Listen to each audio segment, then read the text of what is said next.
Praise lord. దేవునికి మహిమ కలుగును గాక. మీకు అందరికీ ఈ ఉదయకాలంలో శుభవందనాలు తెలియజేస్తున్నాను. మరి ఈరోజు దేవుని వాక్య భాగాన్ని కొద్దిసేపు ధ్యానం చేసుకుందాము.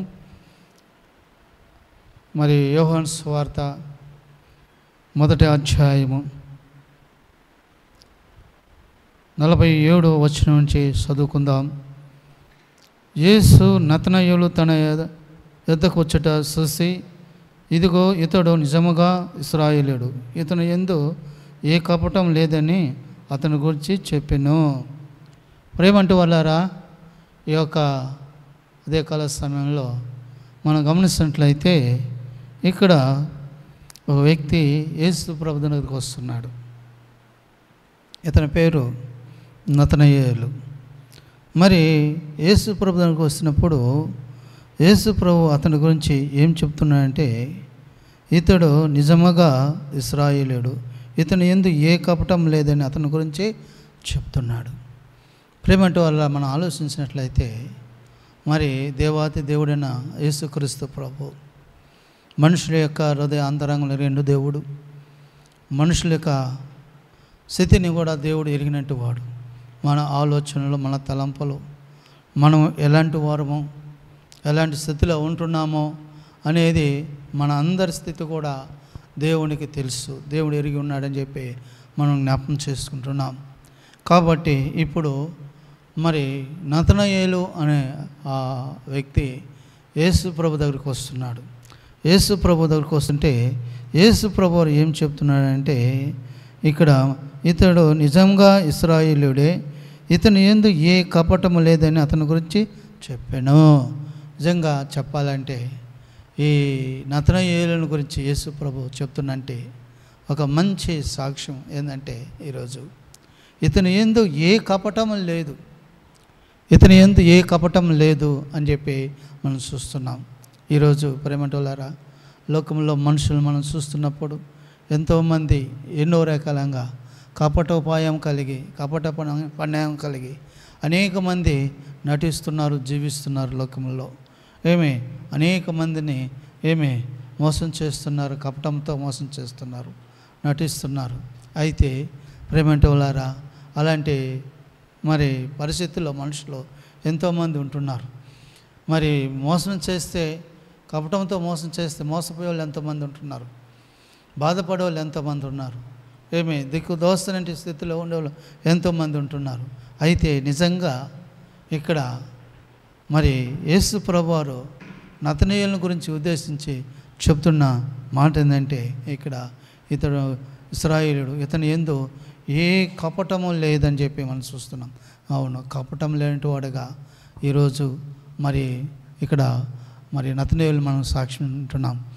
మరి ఈరోజు వాక్యం వింటున్న ప్రేమంటే వాళ్ళారా, మనం ఒకసారి పరిశీలన చేసుకుందాము.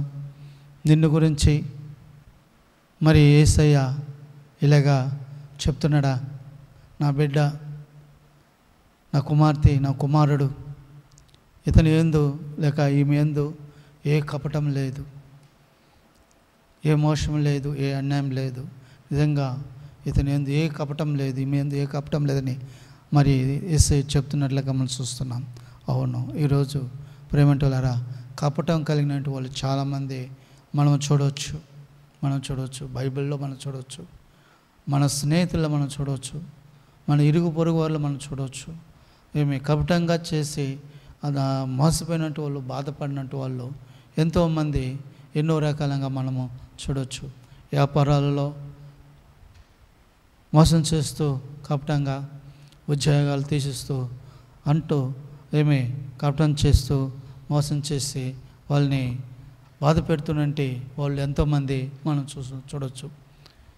కాబట్టి ప్రేమంటులారా, మరి నేను వివాహం చేసుకుంటా అంటూ, మరి ప్రేమ అంటూ, పెళ్ళి అంటూ యామారిచ్చి వాళ్ళని బాధ పెట్టేవారు ఎంతమంది లేదు.